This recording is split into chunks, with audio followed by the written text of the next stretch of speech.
Tagad esmu valkā, kur vēlos pastāstīt par vēl vienu granulu degļa ferolu uzstādīšanu Viedrus U22 katlā. Tas ir 6 sekciju katls, kurā mēs kā parasti uzstādījām plauktiņus, lai ietaupītu līdz 25% granulu. Te mums ir granulu bunkurs 6 mm granulas, maksimālais garums 35 mm. Tās ir visas Latvijas, Eiropas granulas.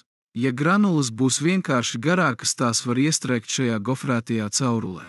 Saimnieks sākumā gribēja, lai mēs bunkuru novietojam šeit, bet tādā gadījumā tas atrastos šeit līdz šai vietai. Un šī gofra, pa kuru granulas krīt pašplūsmā, tad saliektos un būtu risks, ka granulas varētu iestrēgt. Svarīgākais, lai tās neiestrēgtu, bet šādā gadījumā tās var. Tāpēc tika pieņemts lēmums, kamēr saimnieks vēl nav nojaucis šo rāmi, bunkuru uzstādījām pagaidām šeit. Bet vārds pagaidām parasti paliek uz ilgu laiku. Šeit mums ir uzkrājošais tvertnis, un šeit mēs ievietojām sensoru, kas šobrīd rāda 22 grādus apakšējā daļā.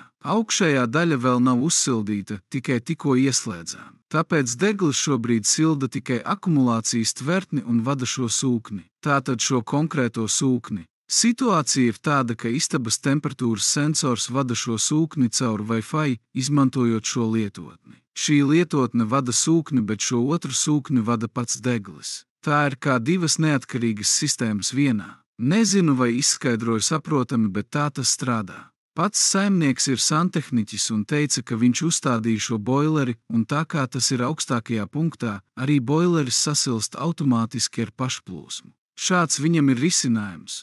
Ja ir interese, droši sazinieties, vienmēr būsim priecīgi palīdzēt. Strādājam visā Latvijā. Šajā gadījumā tā ir valka. Ceļš šurp aizņem apmēram 2,5 līdz 3 stundām, bet visu var paveikt 4 stundu laikā. Pašlaik katlā ir 70 grādi. Droši zvaniet, vienmēr būsim priecīgi palīdzēt.